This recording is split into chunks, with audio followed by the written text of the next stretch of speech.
Hello, everyone. Welcome into Above My Pay Grade.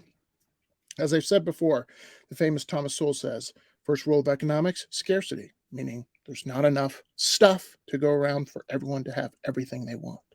And the first rule of politics is to forget about the first rule of economics.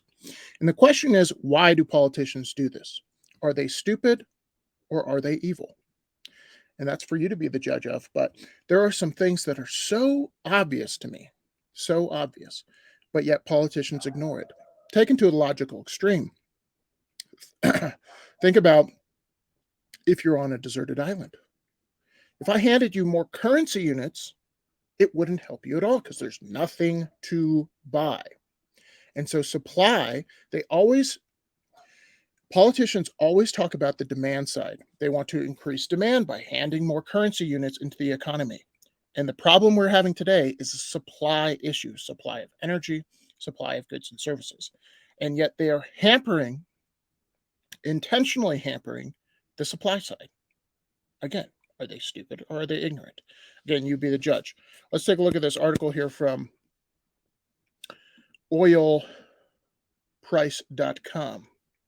UK hikes windfall tax on oil and gas to 35%, understanding that the UK is dealing with an energy crisis. And just that headline alone should show you what are they doing to the energy companies in the UK. They're making it less profitable. And I gave this analogy a couple weeks ago. But if you have a price is only a signal, that is all it is. That is all it is. When things go up in price, that means there's more demand than supply. That's all it is. And to assume that these companies are just greedy, which is a fair assumption, because they're getting more profit. You must ask yourself, why didn't these prices go up to this degree in 2019, in 2018? How come they're going up to this degree in 2022? That's because supply is not coming online. So they are able to charge these prices. Again, competition drives down price. Government does not like competition.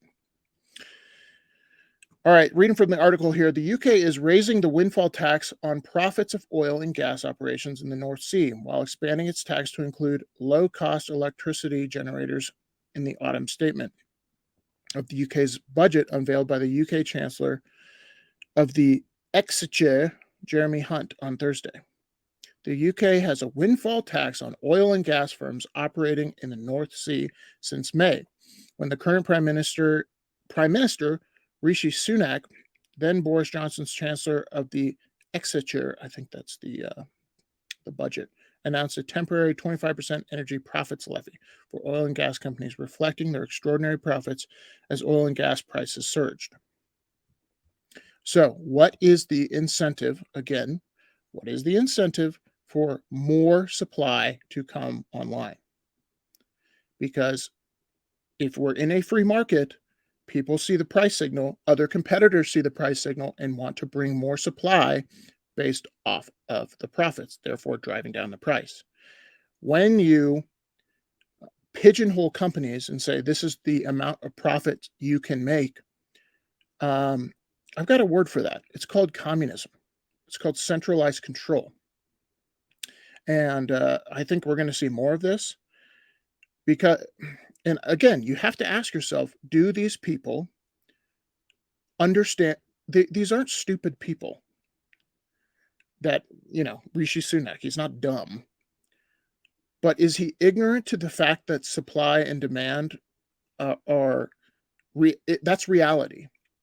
And just levying a tax on somebody because demand is high and supply is low doesn't fix the problem, because the problem is there isn't enough supply. There isn't enough supply. And they're doing the same thing with handing out more currency units for people to be able to afford their energy bill. Does that help the supply problem? Again, no.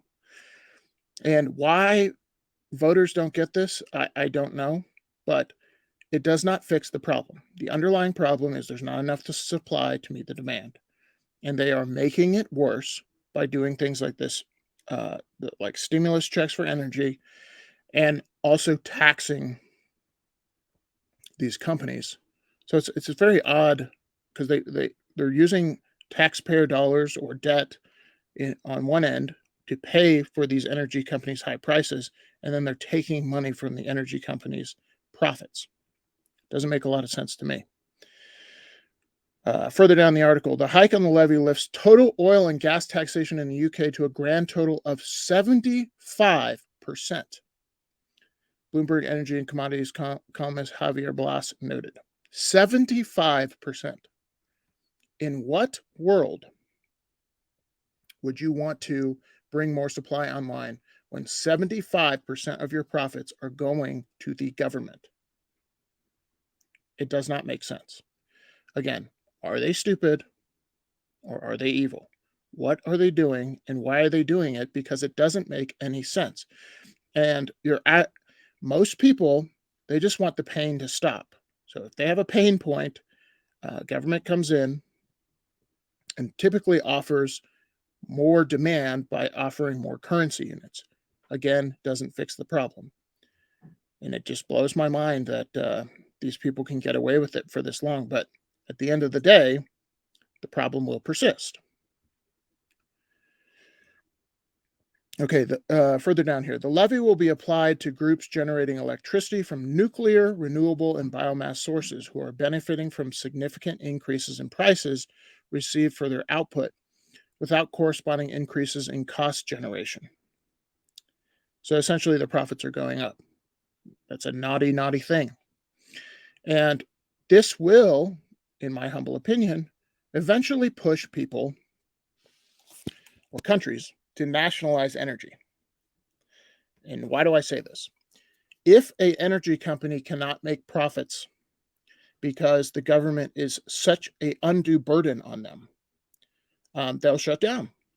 And so the government will have to come in and spend probably twice as much inefficient dollars or currency units to produce the same amount of energy, which is maybe what they want all along. Government to be able to run the energy sector, to nationalize energy. But there's a lot of countries who have nationalized energy. Venezuela is one of them. That didn't work out so well for them. Certain people profited, and they all worked for the government. And so if you're a voter in England or in America, because Joe Biden's talked about this, right? Joe Biden's talked about a windfall profits tax. They don't either they don't understand how supply and demand works, or they want more centralized control, and they're evil. They're evil. Because it's evil to do something that intentionally harms your citizens. And that's what this is. It intentionally harms their citizens because it doesn't produce more supply. People are suffering because they don't have enough energy. And what this does is make energy less abundant, not more abundant. You tell me what that is. Is that evil or is that ignorance? It's very frustrating. All right. Let me know what you guys think in the comments below. See you guys in the next one. Peace.